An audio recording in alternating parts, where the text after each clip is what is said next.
ಮುನಿರತ್ನ ವಿರುದ್ಧ ಅತ್ಯಾಚಾರ ಕೇಸ್ ಬಗ್ಗೆ ಮಾಹಿತಿ ಇಲ್ಲ. ನಾನು ಮಾಧ್ಯಮದ ಮುಖಾಂತರ ಈ ಕೇಸ್ ನೋಡಿದೆ. ಮಾಹಿತಿ ಕಲೆ ಹಾಕಿ ಮಾತನಾಡ್ತೇನೆ ಅಂತ ಡಿ ಕೆ ಸುರೇಶ್ ಹೇಳಿದ್ದಾರೆ. ಇದನ್ನು ನೋಡಿದ್ರೆ ಆಶ್ಚರ್ಯ, ಆತಂಕ, ದಿಗ್ಭ್ರಮೆ ಆಗತ್ತೆ. ಇಂತಹ ಆಲೋಚನೆ ಸಾಮಾನ್ಯ ವ್ಯಕ್ತಿಗೆ ಬರಲ್ಲ, ಕ್ರಿಮಿನಲ್ ವ್ಯಕ್ತಿಗೆ ಮಾತ್ರ ಇಂತಹ ಯೋಚನೆ ಬರುತ್ತೆ. ಸರ್ಕಾರ ಇದನ್ನ ಗಂಭೀರವಾಗಿ ತೆಗೆದುಕೊಳ್ಳಬೇಕು, ಇಂಥ ದುಷ್ಟ ಶಕ್ತಿಗಳನ್ನ ಸದೆಬಡಿಬೇಕು ಅಂತ ಆಗ್ರಹಿಸಿದ್ದಾರೆ.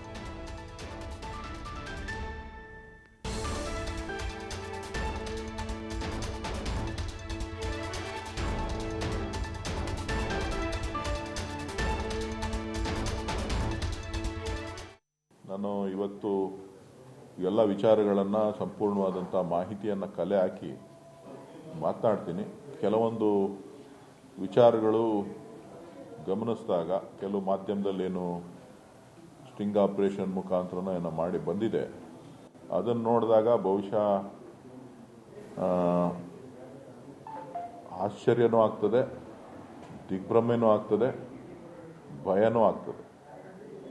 ಯಾವ ರೀತಿಯಾಗಿ ನಾವು ಸಾರ್ವಜನಿಕ ಜೀವನವನ್ನು ನಡೆಸಬೇಕಾಗ್ತದೆ ಅಂತ ಹೇಳಿ. ಸೊ ಇಂಥ ಒಂದು ಆಲೋಚನೆಗಳು ಸಾಮಾನ್ಯ ವ್ಯಕ್ತಿಗಳಿಗೆ ಬರೋದಿಲ್ಲ. ಇಂಥ ಆಲೋಚನೆಗಳು ಕೇವಲ ಒಂದು ಕ್ರಿಮಿನಲ್ ಹಿನ್ನೆಲೆ ಇದ್ದರೆ ಮಾತ್ರ ಬರಲಿಕ್ಕೆ ಸಾಧ್ಯ ಅಂತ ಕಾಣಿಸ್ತದೆ. ಆ ನಿಟ್ಟಿನಲ್ಲಿ ಇವತ್ತು ಚಿಂತನೆಗಳನ್ನು ಮಾಡಿರಬೇಕು.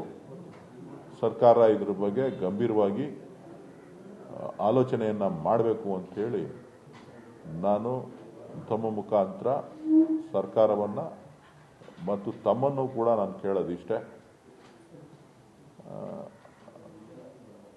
ನೀವು ರಾಜಕೀಯವಾಗಿ ಯಾವ ಥರ ತಗೋತಿರೋ ಗೊತ್ತಿಲ್ಲ, ಇದು ರಾಜಕೀಯ ಹೇಳಿಕೆ ಆಗಬಾರ್ದು.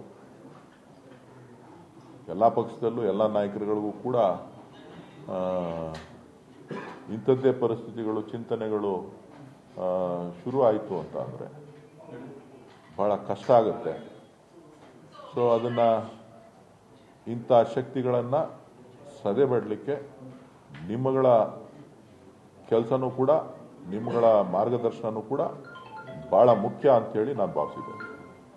ನಾನು ಇವತ್ತು ಎಲ್ಲ ವಿಚಾರಗಳನ್ನು ಸಂಪೂರ್ಣವಾದಂಥ ಮಾಹಿತಿಯನ್ನು ಕಲೆ ಹಾಕಿ